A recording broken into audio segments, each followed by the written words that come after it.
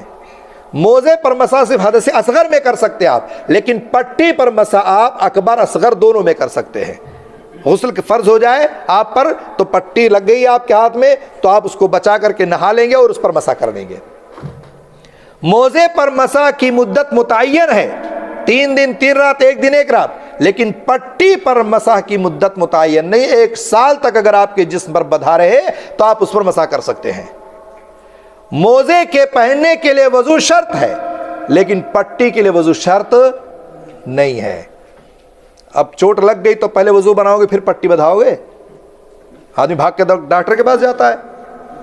تو موزے کے لیے شرط ہے کہ وضو بنا کے پہنے ہو تب مسح کر سکتے ہیں، لیکن پٹی کے لیے مسح جو ہے وضو شرط نہیں ہے، بندھ گیا چاہے جتنا دن تک باندھے رہے وہ۔ تو اس لیے یہ فرق کا جاننا ہمارے لیے ضروری ہے۔ ظاہر سی بات ہے 3 چیزیں ہیں جس پر آپ مسح کر سکتے ہیں، ایک موزہ، دوسرا پٹی اور تیسرا پگڑی۔ ان تینوں چیزوں پر آپ مسح کر سکتے ہیں۔ ضروری ہے کہ آپ جو ہے موزہ اور پٹی کے بارے پگڑی کے بارے میں آتا ہے کہ باوضو ہو کے پہنے ہوں۔ اس میں اختلاف ہے کہ پگڑی وضو بنا کے پہنے یا ویسے پہن لیا تب بھی مسح کر سکتے ہیں۔ جیسے کسی نے پگڑی باندھا ہو تو اوپر سے مسح کر سکتے ہیں۔ صحیح بات ہے کہ وضو بنائے اور اس کے بعد پگڑی باندھ لے، اس کے بعد نہیں کھولتا وہ، اس کے بعد اوپر سے مسح کر سکتا ہے وہ۔ تو قاعدہ یہ ہے کہ جو جگہیں آپ کے جسم کی کھلی ہوں گی اس پر آپ مسح کریں گے، دھلیں گے اس کو، جو جگہیں آپ کی چھپی ہوں گی اس پر آپ مسح کریں گے۔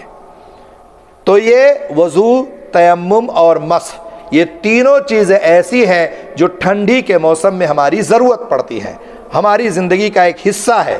یہاں آخری بات کہہ کے، وقت شاید ہو گیا نا شیخ، آخری بات ہے کہہ کے میں اپنی بات ختم کرتا ہوں۔ کچھ بھائی ہمارے ایسے ہیں کہ تقوی کی بنیاد پر، اپنی طاقت اور قوت کی بنیاد پر موزے پر مسح نہیں کرتے۔ کیا کہتے ہیں؟ ابھی ہمارے اندر طاقت ہے، قوت ہے، ہم پیر دھل سکتے، کیوں مسح کریں؟ یہ کہ یقیناً پیر کا دھونا افضل ہے، اس میں کوئی مشکل نہیں ہے، یقیناً پیر دھونا افضل ہے، لیکن اگر تمام شرائط کے ساتھ آپ نے موزے کو پہنا ہے، تمام شرائط کے ساتھ، تو پھر افضل کیا ہے کہ اس پر مسح کیا جائے۔ کیوں؟ کیونکہ اللہ تعالیٰ نے آپ کو رخصت دی ہے، اور اللہ کے رسول صلی اللہ علیہ وسلم نے رخصت پر عمل کرنے کو افضل قرار دیا ہے۔ جیسے آپ سفر جاتے ہیں مکہ، راستے میں کتنی نمازیں پڑھتے ہیں عصر کی؟ 2، 4 کیوں نہیں پڑھتے؟ اس لیے کہ 2 پڑھنا افضل ہے، قصر کرنا افضل ہے بنسبت مکمل نماز پڑھنے کے۔ ٹھیک ہے؟ اگر موزہ بھی تمام شرائط کے ساتھ آپ پہنے ہوئے ہیں تو آپ کے لیے افضل ہے کہ آپ موزے پر مسح کریں۔ اس کو بار بار نکالنا، دھونا، پہننا، نکالنا، دھونا ایک تو مشقت ہے، دوسرا آپ سنت کو نہیں چاہتے کہ سنت پر عمل کر سکے اور سنت کی پابندی کریں۔ یہ سنت ہے اور اس عمل کو کرنا چاہیے تاکہ لوگوں کو پتہ چلے کہ یہ سنت ہے اور اس پر عمل ہونا چاہیے۔ اگر ہر کوئی ایسے نکال کے پیر دھوتا رہے تو یہ سنت ناپید ہو جائے گی، ختم ہو جائے گی۔ کون سنت پہ عمل کرے گا؟ ہم ہی اور آپ کریں گے، ہم ہی آپ کو دیکھیں گے، تمہارے بچے کریں گے، ہماری آنے والی نسلیں کریں گی۔ اس لیے سنت کو ہمیں ضروری ہے کہ زندہ رکھیں۔